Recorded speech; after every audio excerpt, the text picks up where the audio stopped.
चुनाव के समय समान नागरिक संहिता की विचारधारा बिल्कुल स्पष्ट हो जाती है और अभी गुजरात हो या हिमाचल इन चुनावों को लेकर भी बीजेपी की तरफ से कहा जा रहा है कि राज्य सरकारों ने इनिशिएटिव ले लिया है कि वो समान नागरिक संहिता लागू करेगी। उत्तराखंड ने तो बिल्कुल कमेटी बना दी और प्रक्रिया आगे बढ़ा दी है, लेकिन संविधान इस मामले में क्या कहता है? क्या राज्यों को समान नागरिक संहिता लागू करने का, बनाने का अधिकार है, नहीं है? हम बात करें संविधान विशेषज्ञ और अधिवक्ता सुशील टेकरीवाल जी से। ये कानून संविधान क्या कहता है इस पूरे मामले में? अनुच्छेद 44 भारतीय संविधान का बिल्कुल स्पष्ट कहता है कि स्टेट शैल एंडेवर, प्रयास करेंगे पूरी समुचित रूप में पूरे भारत के लिए एक यूनिफॉर्म सिविल कोड बनाने की।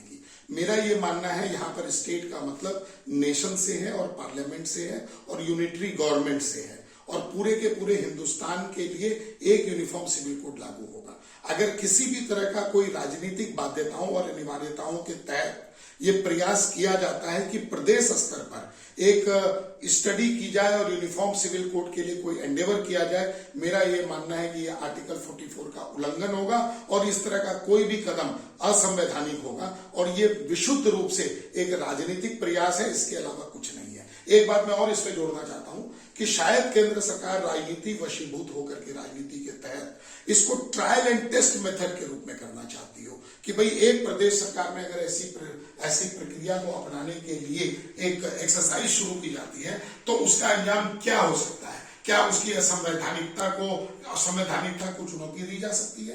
क्या उसे असंवैधानिक कोड करार दे सकता है, ताकि केंद्र सरकार इस मामले में फूंक कर आगे कदम रखने के लिए एक समुचित रूप में प्रयास करे और आगे अपनी रणनीति उस रूप में तैयार करे। लेकिन अभी तो उत्तराखंड की बात करें, उत्तराखंड ने तो समिति भी बना दी, समिति की रिपोर्ट भी आ रही है। हिमाचल प्रदेश ने भी चुनाव से पहले ऐलान कर दिया है।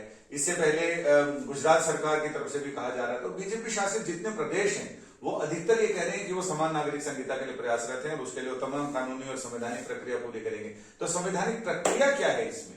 उत्तराखंड सहित किसी भी प्रदेश के द्वारा कोई भी कोशिश अनुच्छेद 44 के विपरीत होगी, भारतीय संविधान के संवैधानिक मर्यादाओं और परंपराओं और उसके कानूनों के विपरीत होगी और ये संविधान के बेसिक स्ट्रक्चर के साथ छेड़छाड़ करना होगा।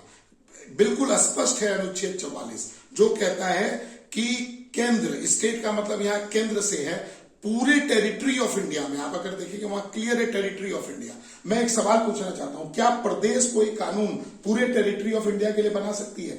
जवाब है नहीं, बिल्कुल भी नहीं। पूरे टेरिटरी ऑफ इंडिया के लिए कानून बनाने का अधिकार केवल केंद्र को है और एंडेवर, आर्टिकल 44 कहता है एंडेवर किया जाएगा, यानी एंडेवर किया जाएगा मतलब उसके लिए समुचित प्रयास किए जाएंगे, विचार किए जाएंगे, कमेटी फॉर्मुलेट की जाएगी और उसके लिए संविधान में जरूरी समुचित संशोधन करके यूनिफॉर्म सिविल कोड को लाया जाएगा। क्योंकि एक चीज मैं आपको स्पष्ट कर दूं, यहां मसला केवल यूनिफॉर्म सिविल कोड लाना नहीं है। यूनिफॉर्म सिविल कोड आते ही वो सारे तमाम पर्सनल कानून जो हिंदू लॉ से रिलेटेड हैं, जो इस्लामिक लॉ से रिलेटेड हैं, जितने भी पर्सनल लॉज हैं प्रॉपर्टी को लेकर, डाइवोर्स को लेकर, मैरिज को लेकर, इनहेरिटेंस को लेकर के, उत्तराधिकारी इनहेरिटेंस वही बनेगा, इनहेरिटेंस को लेकर, ये सारे के सारे कानून को एब्रोगेट करने यानी खत्म करने की भी बात होगी। तो दो चीजें एक साथ होंगी, सारे निजी कानूनों को खत्म किया जाएगा और आर्टिकल 44 के तहत यूनिफॉर्म सिविल कोड का लागू होगा। ये काम संविधान में संशोधन के माध्यम से केवल और केवल केंद्र सरकार कर सकती है और किसी भी प्रदेश सरकार के द्वारा इस तरह का कोई भी प्रयास असंवैधानिक होगा। तो अब तक कोई सुप्रीम कोर्ट आया क्यों नहीं? क्योंकि प्रक्रिया तो बहुत पहले से चल रही है, तो किसी ने अभी तक। मैं आपको बताऊं कि ये बिल्कुल इन्फेंसी स्टेज में है। एक कमेटी फॉर्मुलेट की गई है सुप्रीम कोर्ट के रिटायर्ड जज जस्टिस रंजना देसाई की अध्यक्षता में।